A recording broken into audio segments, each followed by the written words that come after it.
Hello दोस्तों, आज बात करते हैं ओल्ड पार्लियामेंट हाउस की। चूँकि नया संसद भवन का उद्घाटन हो गया है, कार्य भी प्रारंभ हो चुके हैं और नए संसद को अलविदा कहने के लिए प्रधानमंत्री का विशेष सत्र संबोधन भी हुआ है। तो इस वजह से हम थोड़ा सा पुराने संसद की यात्रा के बारे में चर्चा करते हैं। ठीक है, यात्रा शुरू होती है कहाँ से? दिल्ली को राजधानी बनाने से।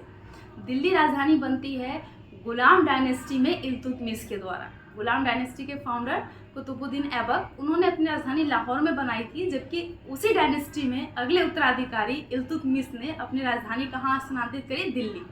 तब से दिल्ली पूरे सेंटर, पूरे इंडिया को कंट्रोल करने का एक माध्यम बन गया था।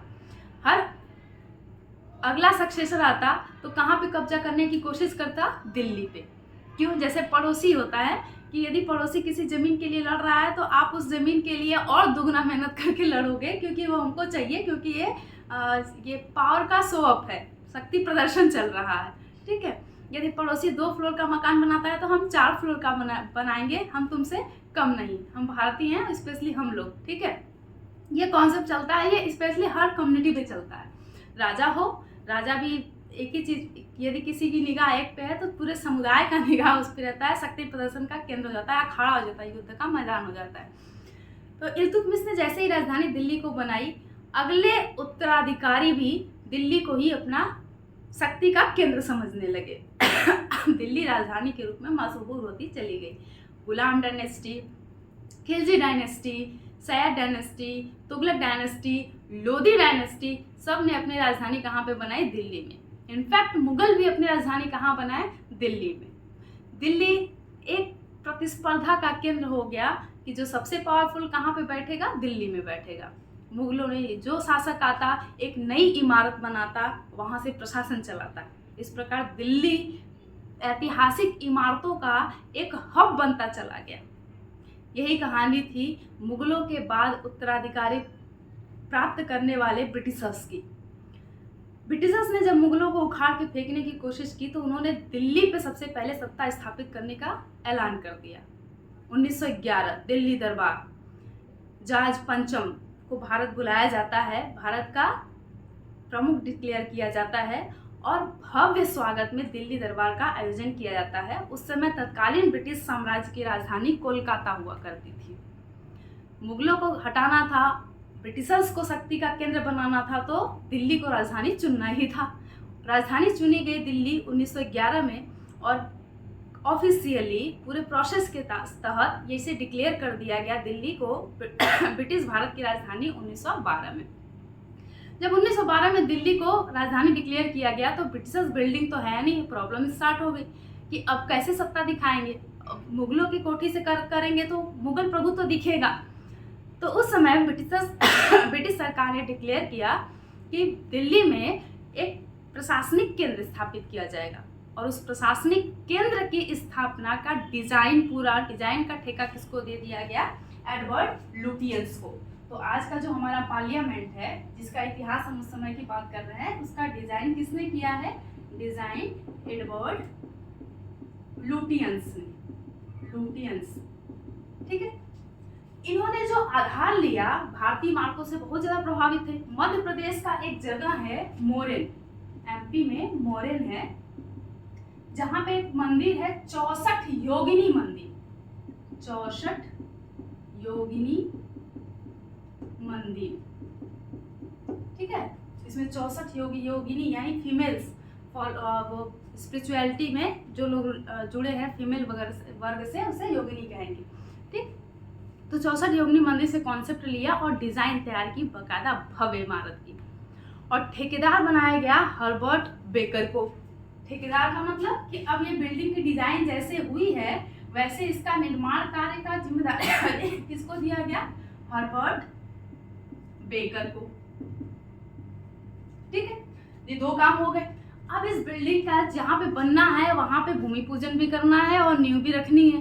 तो नींव रखने के लिए महारानी विक्टोरिया के पुत्र प्रिंस आर्थर, महारानी विक्टोरिया के पुत्र प्रिंस आर्थर को आमंत्रित किया गया। किसको? नींव रखने के लिए। कब? 1921 में। किसको? महारानी विक्टोरिया के पुत्र प्रिंस आर्थर को। जिनको ड्यूक ऑफ कनाट की उपाधि दी गई थी। किसकी उपाधि? ड्यूक ऑफ कनाट की उपाधि। ड्यूक उस समय सर्वोच्च उपाधि हुआ करती थी ब्रिटिश गवर्नमेंट की, और भूमि पूजन हुआ भव्य समारोह के साथ, और बिल्डिंग स्टार्ट हो गई बनना। ठीक है, न्यू भी रखा गया है 1921 में। पूरी बिल्डिंग बन के तैयार हो गई। उद्घाटन का दिन आया 18 जनवरी 1927 को। तो ये जो पार्लियामेंट, ये भवन जो बन रहा है अभी तक, उसका उद्घाटन कब हुआ? उद्घाटन 18 जनवरी 1927 को। उद्घाटन किसने किया? जैसे अभी प्राइम मिनिस्टर ने नई बिल्डिंग का उद्घाटन किया, वैसे ही उस समय इस बिल्डिंग का उद्घाटन तत्कालीन वायसराय लॉर्ड इरविन ने किया। उद्घाटन तत्कालीन वायसराय किसने? लॉर्ड इरविन ने उद्घाटन किया। इस बिल्डिंग में 144 खंभे बनाए गए थे। 144 खंभे पे ये पूरी बिल्डिंग टिकी हुई थी। 12 का स्क्वायर याद कर लेना, ठीक है। 144 खंभे, और लगभग 83 लाख रुपए खर्च हुए थे। और जब ये बिल्डिंग तैयार हुई तो इसे नाम दिया गया इंपीरियल लेजिस्लेटिव काउंसिल। तत्कालीन संसद की बात हो रही है, जिसे नाम दिया गया इंपीरियल लेजिस्लेटिव काउंसिल। और यहीं से ब्रिटिश सरकार का प्रशासनिक और राजनीतिक कार्य प्रारंभ हुआ 1927 से, और 1947 तक यह इंपीरियल लेजिस्लेटिव काउंसिल के नाम से ही जाना जा रहा था। इसने ब्रिटिश सरकार की निरंकुशता भी देखी, भारतीयों की मेहनत भी देखे, क्योंकि भारतीय मजदूर का काम किए थे यहाँ पे। और 1947 में जब भारत आज़ाद हुआ तो भारत ने भी क्या डिक्लेयर किया कि हम भी अपना सत्ता कहाँ से चलाएंगे? दिल्ली से चलाएंगे। तो हमने इस बिल्डिंग का नाम कर दिया भारतीय संसद, जिसे इंग्लिश में कहते हैं इंडियन पार्लियामेंट। चूंकि अब इंडिया सब भी हटने वाला है तो ये भी एक मुद्दा है, इस पर बाद में बात करेंगे, ठीक है। तो 1947 तक इसका क्या नाम था? इंपीरियल लेजिस्लेटिव काउंसिल, ठीक है।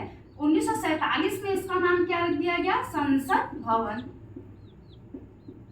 इसमें 2 हाउसेस, लोकसभा और राज्यसभा, ठीक है। संसद में 3 ऑर्गन है, लोकसभा, राज्यसभा और प्रेसिडेंट, राष्ट्रपति, ठीक। तो तब से ये इमारत क्या हुई कि भारत के संसद के रूप में कार्य करना शुरू की। भारतीय संविधान सभा की पहली बैठक 9 दिसंबर 1946 को इसी बिल्डिंग में हुई थी। किसमें? जिसका नाम संसद भवन कर दिया गया। इसी बिल्डिंग में 2 वर्ष 11 माह 18 दिन पूरे संसद के संविधान बनाने की प्रक्रिया चली और एक भारत का संविधान तैयार हुआ। और यही बिल्डिंग भारत में राजतंत्र का भी प्रतीक है, और यही बिल्डिंग राजतंत्र से लोकतंत्र का भी प्रतीक है। और इसी बिल्डिंग में इस संविधान को लागू करने वाले लोग भी इकट्ठा हुए, और इसी बिल्डिंग में जनता के प्रतिनिधि भी इकट्ठा हुए, और इसे लोकतंत्र के मंदिर की संज्ञा दी गई थी। इतना कुछ इसी बिल्डिंग में चेयरपर्सन पे चेयर भी फेंका गया, इसी बिल्डिंग में एक दूसरे का रिस्पेक्ट भी हुआ, इसी बिल्डिंग में देश के लिए कानून भी बने, इसी बिल्डिंग में आरक्षण जैसे विधेयक भी पास हुए, 100 से ज़्यादा संविधान संशोधन हुआ। ये पूरा इतिहास जो आज तक का है, ये किसके द्वारा देखा गया? इस बिल्डिंग के द्वारा, ठीक है। ये थी इसकी यात्रा। अब नेक्स्ट क्लास में बात करेंगे न्यू पार्लियामेंट की क्या क्या खूबी है और क्या क्या चीज़ें प्रश्न बन सकते हैं, ठीक है। Thank you.